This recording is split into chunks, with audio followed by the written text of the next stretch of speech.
They ordered her to undress, in the middle of a room full of unfamiliar men. No one intervened. No one defended her. There was only laughter and the kind of stares that cut into a person's dignity like blades. But when the fabric slid down and the tattoo along her spine appeared, the entire base froze. Because they suddenly realized the woman they had just humiliated had once saved the lives of men like them without needing anyone to know her name. This story is not only about her, it could be you, or anyone who has ever been underestimated simply because they chose silence. Nora Keene was not a familiar name to the troops at Dry Hollow Station. She arrived on a Tuesday morning when the outside temperature had already passed the comfortable threshold. Desert dust clung to the window glass and to the cuffs of her trousers, whose hems had long since frayed. No shuttle, no greeting, only a quiet presence like a screwdriver that had been used 1,000 times. She set her tool bag down on the scuffed concrete floor, her eyes drifting across the hangar schematic as though she had been here for many years. But no one recognized that. They saw only a middle-aged woman, hair tied neatly at the nape, sun-browned skin, wearing an old, worn technician's coverall. No insignia, no name patch, no inviting expression. To the young soldiers who had never faced a battlefield, she was an unimportant unknown. And to the insecure, that unknown became a target for mockery. They began with whistles. A sharp, high note rang out from behind the air compressor. Then came the laughter, the coarse remarks. "Look at her bet. The aircraft won't even let her touch it." Another jerked his chin. Probably mistook the maintenance bay for reception. Nora heard all of it, but did not react. She took a clipboard, clipped on the maintenance log, and quietly made notes. Her hand did not tremble. Her eyes did not blink. She behaved as if no one existed in the engine bay except the bolts and wiring that needed inspection. It was that indifference that unsettled them. Jokes are meant to create a sense of control, but here Nora refused to play. She did not flare up, nor offer a genial chuckle to win favor. She simply worked, and sometimes that composure is more dangerous than any retort. It made them feel small. When the unseasoned are illuminated by the light of experience, the instinctive response is often to keep attacking, not to step back. Colt Mavers, a recently assigned corporal, felt particularly irritated. He disliked the way she walked past him without a glance, disliked the way her eyes swept the machinery as if she were the one in charge of the station. He did not know why, but every movement she made gave him the sensation of being assessed, and he hated that feeling. "You really here to inspect the powertrain system?" he tossed out, half joke, half jab. Nora still did not respond.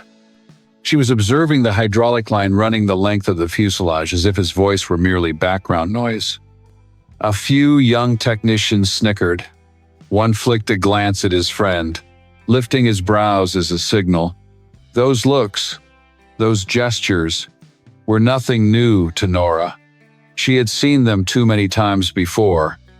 In the refugee camp after a campaign, in forward units with dozens who believed women should stay in logistics. And now, in a modern base in the heart of America, they were still intact. She said nothing, not out of fear, but because there was no need. Everything they thought about her was too small to merit an answer. But that very thing, that serene refusal, made them want to push further. They thought if they could not provoke a reaction, they were losing. And a group of men afraid of losing is often the most dangerous thing in a garrison. Did they have any idea that the person they were teasing had walked through places from which no one ever came back? Welcome to Veteran Best Stories, where the war ends, but the stories live on. From the foxholes to front porches, we honor the silent battles our veterans still fight. Subscribe and walk with us beyond the battlefield.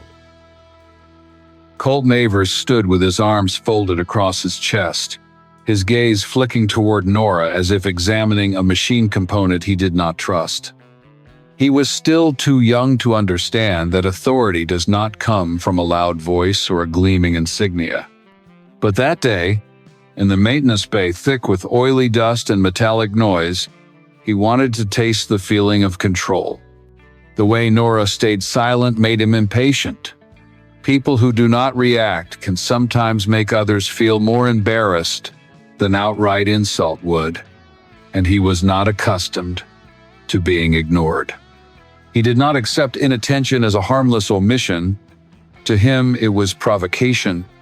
Sheltering behind the pretext of security, Mavers declared she needed to be searched to make sure there's no recording or transmitting device, as he phrased it. His voice rose louder than usual, as though signaling to the whole room that some fun was about to begin. No one stopped him. A few laughs broke out. Several phones flashed to life. No one was sure whether they were filming out of curiosity or to keep a clip that could become a group joke. Nora's expression did not change. She simply stood there looking at him for a moment, long enough for Mavers to feel a flicker of unease. Then she raised her hand, unfastened the zipper of the coverall. Each snap separated with a sound so small one had to hold their breath to hear it. Everyone assumed they were about to witness anger, resistance, or at least some outward crack of emotion. But Nora merely bent down and tied the sleeves around her waist with practiced ease. Not surrender. More as if this were just another step in a work procedure. The gray t-shirt beneath clung to her back with sweat and dust. Something unadorned, unshielding. But when she turned her back, no one was thinking about laughing anymore. Across Nora's spine, a stark black tattoo showed distinctly through the thin fabric. It was not an artistic tattoo, nor the kind people show off at a pool. A black phoenix, wings spread wide inside a broken circle as if it had passed through something that could never heal. Beneath it was a line of coded designation, K-14, Helix Protocol. The air in the bay changed. Abruptly, as though someone had just pulled the power from the system.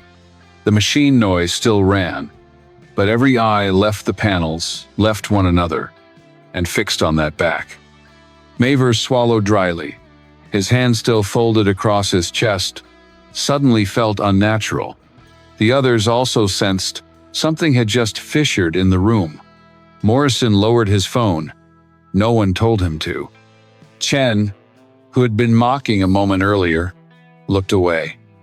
No one fully understood the meaning of that tattoo, but all of them sensed it was not something to joke about. Because there is one thing those who have served in covert operations all know: a tattoo like that is not chosen for style. It is etched on like an oath, like evidence, like a memory no classified file can contain. But who or what is Helix Protocol? And why would a civilian technical contractor bear it on her back? Wait a moment, I have a small favor to ask you. Please hit like on the video, subscribe to the channel if you love inspirational stories, and don't forget to leave a comment letting me know where are you watching from and what time is it where you are. I always find it wonderful to see the whole world gathering together just to share one meaningful moment. The metal door of the hangar sounded a heavy note when Colonel Victor Hall stepped in. He did not speak immediately, needed no introduction. His presence familiar as the sound of helicopters out on the tarmac made the entire space settle. With each step he took, the concrete floor seemed to quiet itself in anticipation.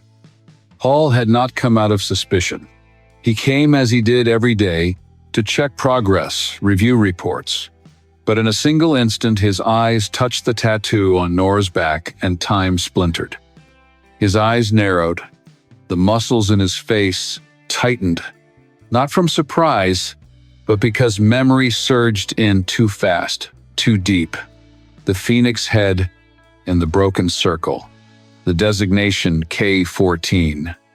Helix Protocol, A fragment of history only a few still remembered. A fragment he had tried to forget because the government wanted it that way. Syria, 2009.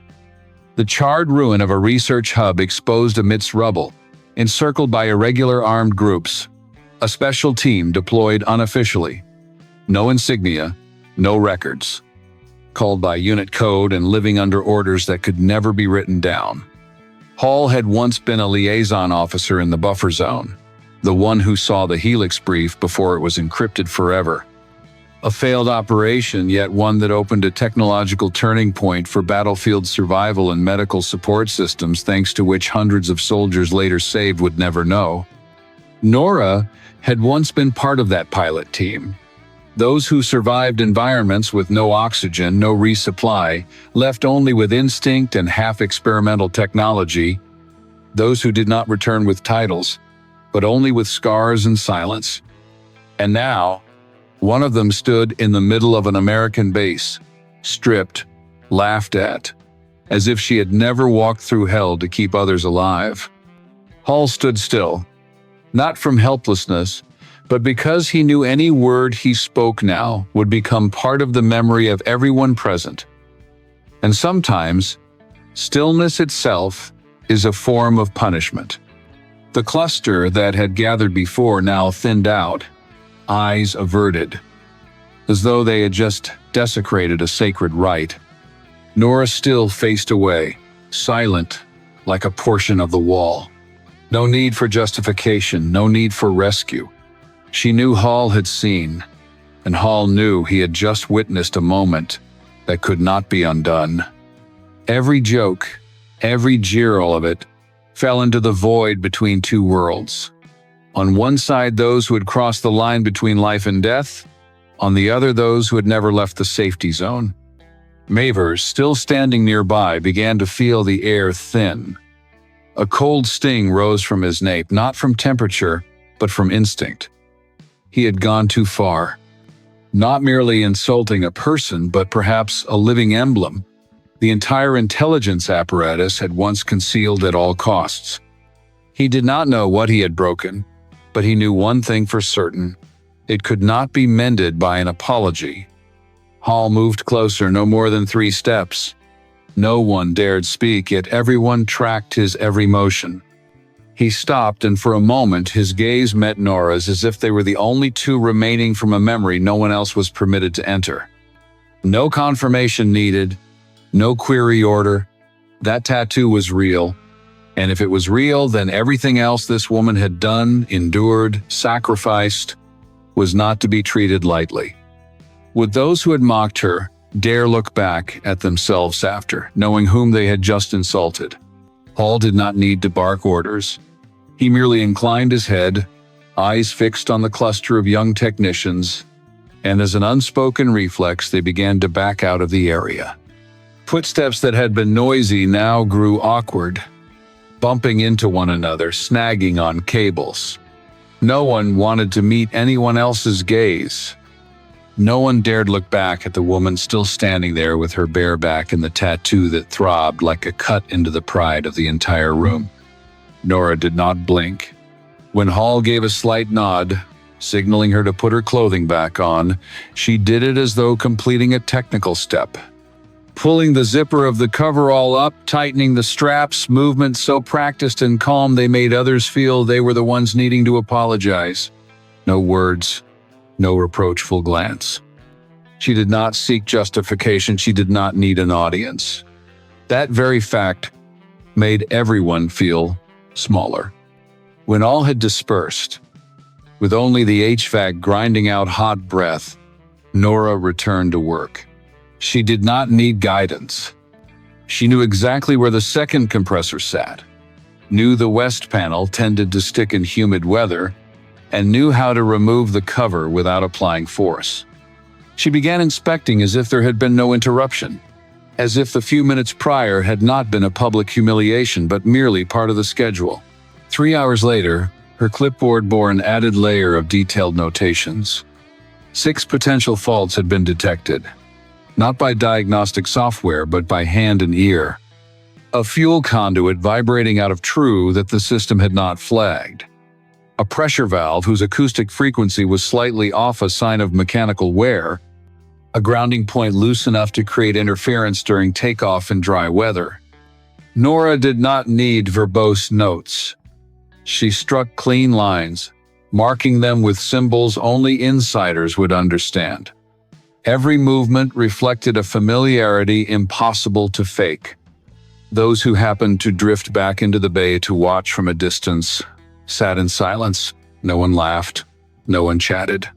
Only the soft metallic contacts and precision in each hand movement remained. An older master sergeant, who had served in 2 Middle East campaigns, leaned against the frame.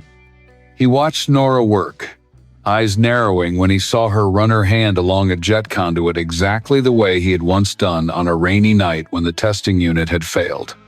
No manual teaches that. It is lived experience. The kind only learned where deviation equals death. When Nora crouched to check the insulation layer, those who had mocked her earlier now stood behind, observing in silence. There was something in the way she handled tools, quick but not hurried, precise but not arrogant, that made people recalibrate how they perceived competence. No one dared interrupt. She did not need to raise her voice, did not need to prove anything further. Her silence, combined with a chill precision, was what made others listen. No one said it aloud, but all understood. They were learning from someone they had never deserved to be taught by. Nora completed the inspection near noon. She removed her gloves, wiped sweat with her sleeve. No boastful word. She took the clipboard, signed her name in a neat stroke, then stood and moved toward the technical desk. Perhaps for the first time, no one looked at her as a civilian technician. They looked at her like an unnamed legend. Dear audience, take a short break or grab a glass of water. Then keep listening. The developments ahead are even more surprising. Comment number 1. If you think the story is good, so we know you are still here. That afternoon, Colonel Hall's office was more closed off than usual. No radio voices spilling out into the corridor, no heel-clicking footsteps passing by. Only the heavy air, like a nameless layer of dust, lying over the reports set neatly before him.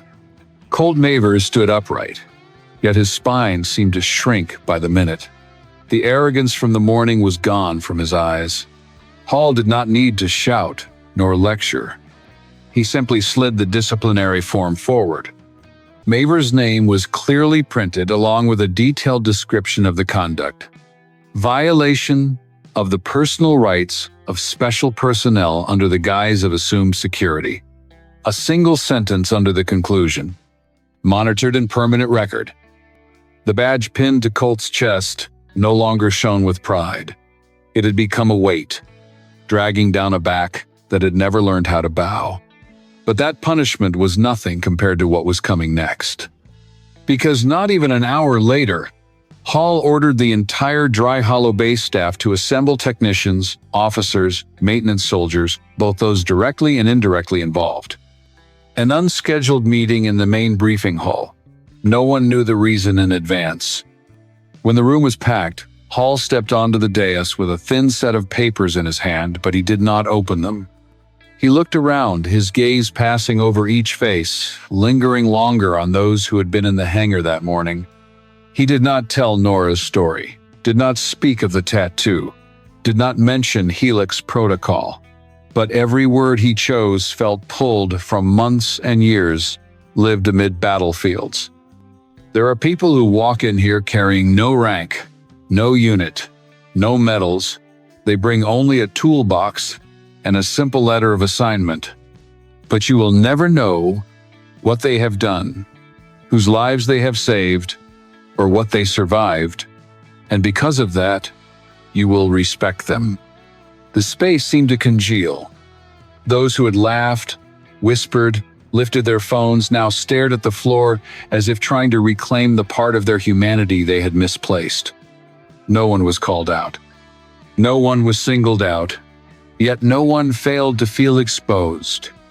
Hall did not need to raise his voice. His words were not to scold, but to implant in each mind a seed of awareness. That honor does not always wear a uniform. That sometimes the most worthy thing is the thing you cannot see. When the meeting ended, there was no applause, only the sound of doors opening slowly and quiet footsteps returning to former stations as people no longer quite the same as before. Colt Mavers was the last to leave the hall. He said nothing, but in his eyes, something had cracked and was being rebuilt slowly yet real. No one knew what kind of leader he would become later. But from that moment, he understood that respect is not something demanded by rank, but granted by how you treat those you do not yet understand. At a far corner of the corridor, Nora was still inspecting an equipment locker. Alone, as if the entire base had not just tilted because of her presence. And Hall, who had seen a memory thought buried, knew this. Though every document can be rewritten, honor can only be restored by action. Because there are people whose mere presence is enough to remind us of the most important thing in any organization, the kindness shown to the person we have not yet had time to understand. Evening settled over Dry Hollow Base with the desert's signature gold hue. No one mentioned what had happened in Hangar 4 that morning, but the silence was not from forgetting too much, was still being reflected upon. Nora packed up her tools as usual, neither hurried nor slow. She rechecked each compartment, wiped each wrench head clean, then fastened the leather bag flap as if closing an important page in a book. No one saw her off, no one voiced thanks. Yet the eyes of the young soldiers walking past had changed. No more probing gaze, no more indifference. Only the caution of people learning to look back at themselves. Paul met her at the gate. He brought no aid, walked with no one else. He simply stood alone, quiet like an old soldier waiting to receive a comrade returning. When he saw Nora step out, he gave a slight nod. Not a greeting, but a recognition. "You don't have to come back," he said, voice low but not weak. "I can arrange a different assignment, something lighter." Nora paused, then looked toward the training yard. A few young mechanics were hunched over a sensor module, fumbling in the sun and wind. She watched them for a long moment, as though weighing something larger than herself. "I'll come back for next month's inspection," she replied, voice even and clear. Hall looked at her. For an instant, he saw another figure overlaying her. Not a technical contractor, but a soldier stepping out of the past, from burned reports and unnamed achievements. He nodded this time, true assent. That night, the technician's break room was emptier than usual. Mavers sat alone, a beer glass before him, long gone warm. He was no longer the fresh NCO who believed rank was power. In his hand was the maintenance logbook, the first page crossed diagonally in red ink. On the wooden board by the wall, someone had scratched a line with a screwdriver tip. "Not every medal is awarded in public. Some are inked into a spine." Mavers read that line again and again, as if seeking a meaning he had not been mature enough to grasp that morning. He no longer felt shame. Only gratitude that he had witnessed someone like Nora, who had taught him a lesson the military academy had never taught, that honor does not need noise, and silence is sometimes the strongest affirmation. The next day, a young mechanic walked to Nora's bench, now empty, and began arranging the tools. No one had asked. Just a small act, but enough for those nearby to start doing the same. One person wiped down the technical checklist board. Another adjusted the maintenance schematic. No one spoke about Nora, but everyone was doing something to carry forward what she had left. Hall kept her final report, placing it in the right-hand drawer with the documents he opened only when he needed to remind himself why he had begun this path. The report contained nothing extraordinary, but in the margin there was a small handwritten note. Valve number 3 needs monitoring. Wear indicators after each engine test, same as in 2010. No one else could remember that, but she did. Because every valve, every bolt to her was not just mechanics, it was memory, was life, was what she had traded in order to understand so deeply she no longer needed to check twice. There are scars no one sees, yet they are the markers of those who have walked through fire without needing anyone to know they once burned. And sometimes, what you need to learn is not how to fix a machine, but how to look at a human being the right way. Sometimes the strongest person in the room is the quietest one. Nora does not need to be honored because she has lived a life in which honor does not reside in medals, but in each right action, even when no one witnesses it. This story is not only about a woman. It is a reminder that everyone carries a scar sometimes that is precisely the sign of survival. If this story touched you, leave a comment below. We read every line. And if you believe silence also has a voice, share this video. Thank you for listening.